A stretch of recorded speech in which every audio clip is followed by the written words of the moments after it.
presence. So descend.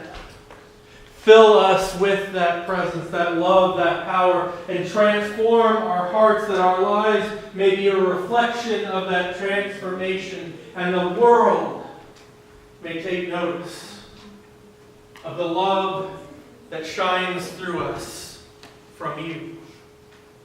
Help do this, Lord, in spite of me or through me. For this we pray. Amen. So as a quick recap for anyone who has not been able to be here with the last 2 weeks, we started a new sermon series on Jesus' Sermon on the Mount. It is a very long series. We have a very long way to go. I don't even know how many weeks at this point, but I know it goes into August, so that should tell you how long it is. Each week, though, we're looking at different phrases and verses of Jesus' Sermon on the Mount. We're kind of working through them because as a pastor, as I said 2 weeks ago, if I'm going to steal a sermon from somewhere, I might as well steal it from God. So, anyways, we will be looking at Jesus' Sermon on the Mount. And the last 2 weeks ago, we looked at the first phrase of his sermon. Blessed are those who are poor in spirit, for theirs is the kingdom of heaven. And last week we looked at blessed are those who mourn, for they shall be comforted. And we talked about how both of these phrases, these statements can be quite confusing. They're almost contradictory to what we would expect. And today's statement, today's phrase is no different. Blessed are the gentle, or blessed are the meek, or blessed are the humble, for they shall inherit the earth. This phrase, this idea of humility or meekness or humbleness, inheriting the earth, was not one that would be common or expected in Jesus' time. You see, if you look around the world in Jesus' day and you look at who was in power, humility, meekness, gentleness is not words that we would probably attribute to the persons in power. I mean, we can start with Israel itself. We have King Herod.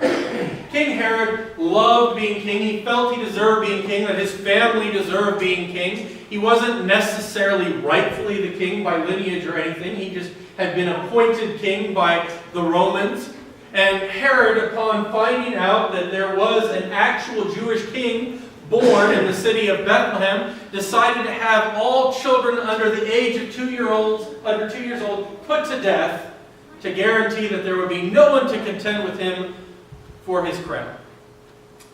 Not a king that exemplifies gentleness. If we want to look even farther up the chain of command, we have the governor Pontius Pilate and his Roman soldiers. Now, Governor Pilate was known for being particularly harsh and strict. He's known for not being a very nice guy to the people that were under his charge.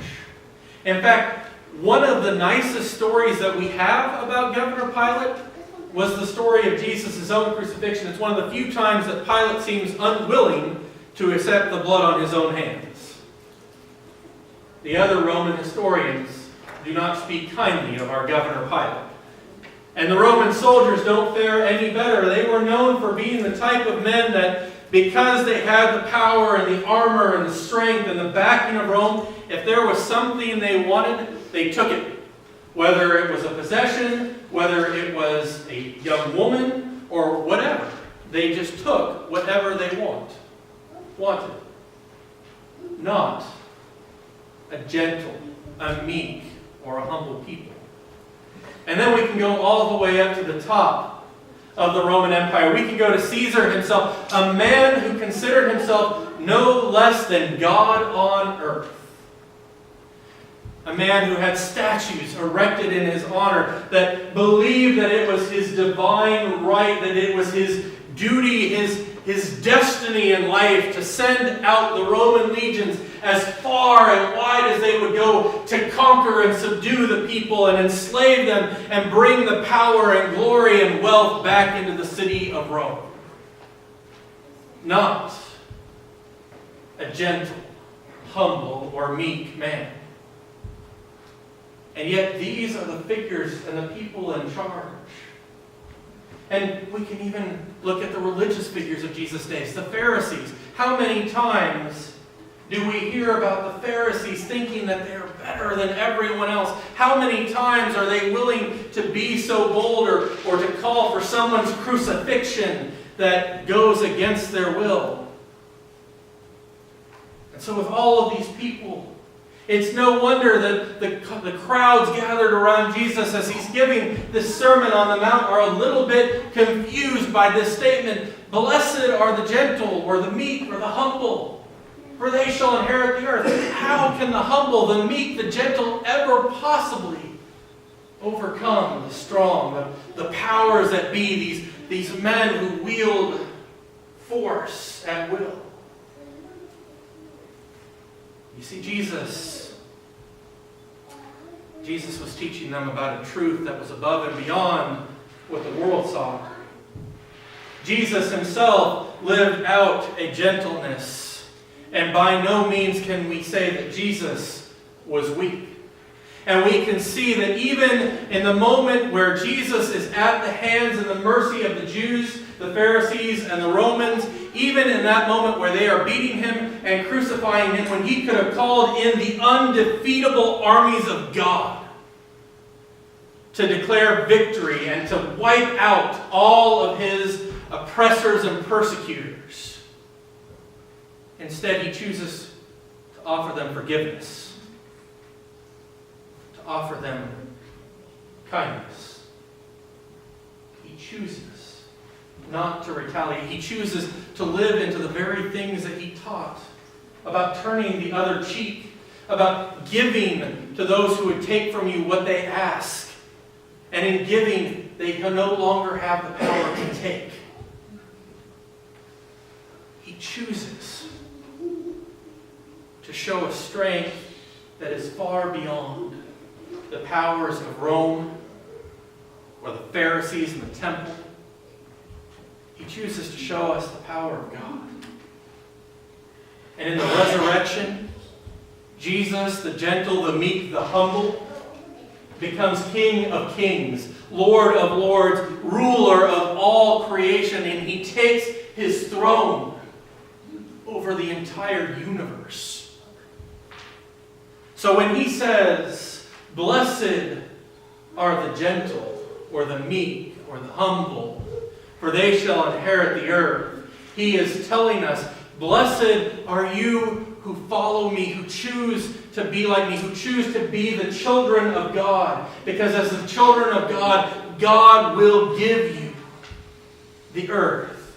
This is where the kingdom of heaven is coming. And if you follow me, and you live as I live, and you trust in the power of God, I will show you a better way, and I will help you get into that kingdom and have that eternal life and inherit the earth.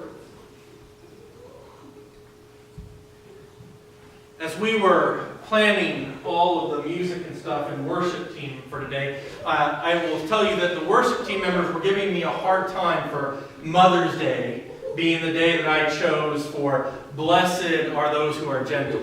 And it's not that I actually chose it, it just happens to be that this is the third week after Easter and it is the third saying, so it just happened to work out.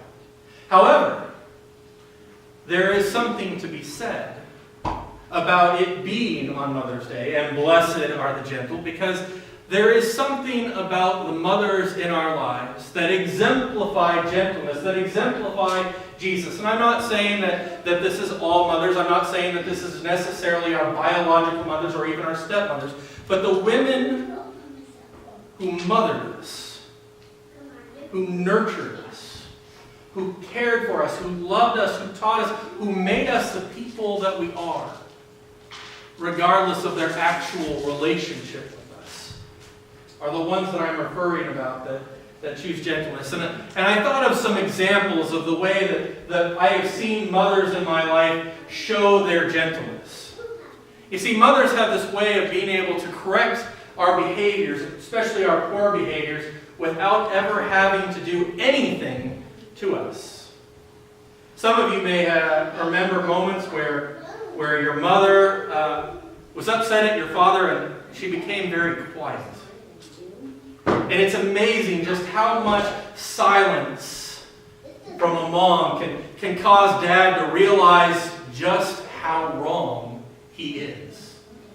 I've actually seen an entire argument just be shut down as the mother went silent and dad continued to talk and realized he talked himself into a circle until he had to say he was sorry and he was wrong and it had to be over, right?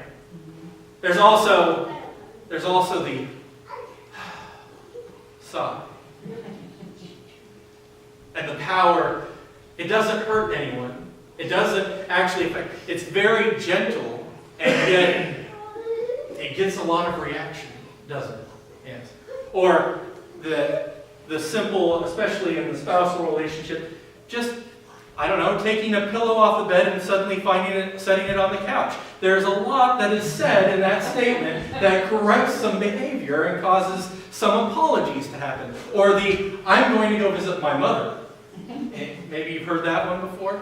That statement, that usually, again, no one is harmed in the making of this statement. However, somebody knows that they're in trouble, right? And then there's the look. You know the look. The one that says, oh, you know what you did wrong. Doesn't have to say anything. And you know what you did wrong.